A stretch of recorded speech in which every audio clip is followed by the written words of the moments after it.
Hello students, आज हम कक्षा 9 के हिंदी क्षितिज भाग 1 में दी हुई कविता चंद्रगहना से लौटती बेर का अध्ययन करेंगे। इस कविता के रचनाकार हैं केदारनाथ अग्रवाल जी और यह वीडियो का दूसरा भाग है। इसके कुछ अंशों का अध्ययन हमने पहले कर लिया है और अब हम आगे के अंशों का काव्यांशों का अध्ययन करते हैं। तो शुरू करते हैं आज का पाठ, जिसे लिखा है केदारनाथ अग्रवाल जी ने। केदारनाथ अग्रवाल जी प्रकृति के प्रति अपनी गहन अनुराग व्यक्त करते हुए इस कविता को लिखते हैं। वह चंद्रगहना नामक स्थान से लौट रहे हैं और लौटते हुए उनके किसान मन को खेत खलिहान एवं उनका प्राकृतिक परिवेश सहज आकर्षित कर लेता है।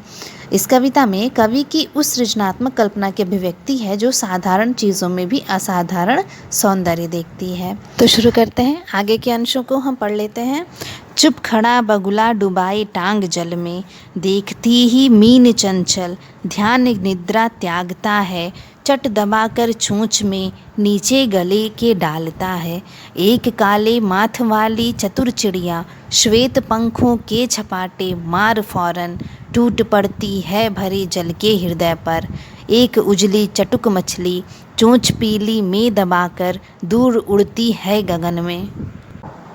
कवि प्रस्तुत पंक्तियों में कहते हैं कि तालाब के किनारे उथले जल में कुछ बगुले ऐसे खड़े हैं मानो वो जल में पैर डुबाए खड़े खड़े सो रहे हों, लेकिन जैसे ही उन्हें जल के अंदर कोई मछली हिलती डुलती महसूस होती है या दिखाई देती है तो वो अपनी चोंच तेज़ी से जल में डालकर उस मछली को पकड़कर निकल जाता है। वहीं दूसरी तरफ जल के ऊपर एक काले रंग के सिर वाली चिड़िया उड़कर चक्कर लगाते हुए तालाब के जल में नज़र रख रही है। जैसे ही उसे जल के अंदर मछली नज़र आती है, वह बिजली की तेज़ी से अपने सफ़ेद पंखों के सहारे जल को चीरती हुई गोता लगाकर अंदर चली जाती है और उस मछली पर टूट पड़ती है। उस चमकती हुई मछली को वह काले माथे वाली चिड़िया अपनी चोंच जो पीले रंग की है उसमें दबाकर ऊपर आकाश में उड़ जाती है। Next line. और यहीं से भूमि ऊंची है जहाँ से रेल की पटरी गई है, ट्रेन का टाइम नहीं है, मैं यहाँ स्वच्छंद हूँ जाना नहीं है। कवि कहते हैं कि वह खेत की पगडंडियों पर यानी मेड़ पर बैठे हुए प्राकृतिक सौंदर्य का लुत्फ उठा रहे हैं, लेकिन वहीं पर कुछ दूर जाकर भूमि ऊंची हो गई है जिसके पार देखा नहीं जा सकता है और उस ऊंची भूमि के दूसरी तरफ से रेल की पटरी बिछी हुई है। वहीं पर कहीं पर रेलवे स्टेशन होगा आगे जा कर के, जहाँ से कवि को वापस जाने के लिए ट्रेन पकड़ना है, लेकिन वो तो वहाँ पर इंतज़ार करते करते जो है खेतों के बीच में बैठ जाते हैं, उसके प्राकृतिक सौंदर्य को देखने लगते हैं। ये सब उन्हें बहुत ही आनंददायी लग रहा होता है क्योंकि शहर में उन्हें रोज़ रोज़ ऐसे सौंदर्य को देखने का मौका नहीं मिलता है। इसलिए वो कहते हैं मैं यहाँ पर आज़ाद होकर के स्वच्छंद होकर के बैठा हूँ, अब मुझे कहीं नहीं जाना है या मेरा मन नहीं कर रहा है कि मैं इस जगह को छोड़ करके कहीं जाऊँ। Next para. चित्रकूट की अनगढ़ चौड़ी कम ऊंची ऊंची पहाड़ियाँ दूर दिशाओं तक फैली हैं। बाज भूमि पर इधर उधर रीवा के पेड़ कांटेदार कुरूप खड़े हैं। प्रस्तुत पंक्तियों में कवि की नज़र खेतों से उठकर दूर जाती है। वहाँ पर चित्रकूट नाम की एक जगह है जहाँ पर असमान रूप से ऊंची नीची पहाड़ियाँ नज़र आती हैं, जो ज़्यादा ऊंची तो नहीं है लेकिन बहुत दूर तक फैली हुई हैं। इसलिए कवि ने कहा है कि ये दूर दिशाओं तक फैली हुई हैं। कवि को ये पहाड़ियाँ उपजाऊ भी नज़र नहीं आ रही हैं क्योंकि उन पर रीवा नामक कांटेदार वृक्षों के अलावा और कोई हरियाली नहीं है। कहने का तात्पर्य है कि जो हमारे लेखक हैं वो खेत में बैठे हुए थे, वहाँ पर उनको बहुत ही अच्छा प्राकृतिक दृश्य दिखाई दे रहा था, लेकिन थोड़ी ही दूर पे एक ऐसी भी जगह थी जो बंजर थी और जो कांटेदार वृक्षों के अलावा वहाँ पर कुछ भी हरियाली नहीं थी, वो ज़मीन बंजर थी, वो उपजाऊ नहीं था। वहाँ पर उनका दृश्य जाता है और वह कहते हैं। अगली पंक्तियाँ हैं।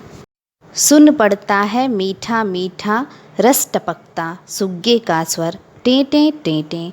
सुन पड़ता है वनस्थली का हृदय चीरता उठता गिरता सारस का स्वर टिरटों टिरटों। मन होता है उड़ जाऊं मैं पर फैलाए सारस के संग, जहाँ जुगुल जोड़ी रहती है हरे खेत में, सच्ची प्रेम कहानी सुन लूं चुप्पे चुप्पे। प्रस्तुत पंक्तियों में चंद्रगहना से लौटती बेर कविता की अंतिम पंक्तियों में कवि ने वनस्थली में गूंजती तोते और सारस के मधुर आवाज़ों का वर्णन किया है।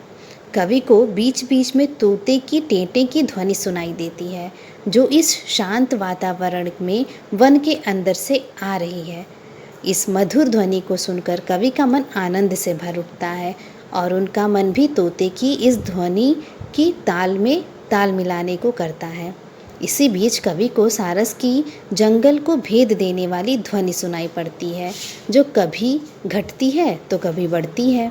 वास्तव में यह सारस के जोड़े के आपसी प्रेम का संगीत है, जिसे सुनकर कवि यह कल्पना करते हैं कि वह भी अपने पंख फैलाए सारस के संग उड़कर हरे खेतों के बीच चले जाएं, फिर छुपकर सारसों के सच्चे प्रेम की कहानी सुने, ताकि उन्हें कवि द्वारा कोई तकलीफ न हो और वे उड़ ना जाएं। कहने का तात्पर्य है कि वह अकेले वहाँ पर बैठे रहते हैं। उस एकांत में उन्हें तोते और सारस की मधुर ध्वनि सुनाई देती है और उनका मन उस ध्वनि के ऊपर मंत्रमुग्ध हो जाता है।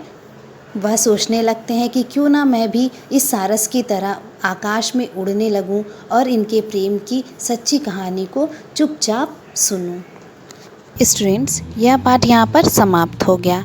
अब हम आज का होमवर्क कर लेते हैं। क्वेश्चन नंबर 1, इन पंक्तियों में कवि ने किसका मानवीकरण किया है। क्वेश्चन नंबर 2, इस कविता को पढ़कर आपको किस मौसम का स्मरण हो आता है, लिखिए। क्वेश्चन नंबर 3, पढ़ाए गए पंक्तियों का भावार्थ अपने शब्दों में लिखिए। यह पाठ यहाँ समाप्त हो गया। Thank you. Have a nice day.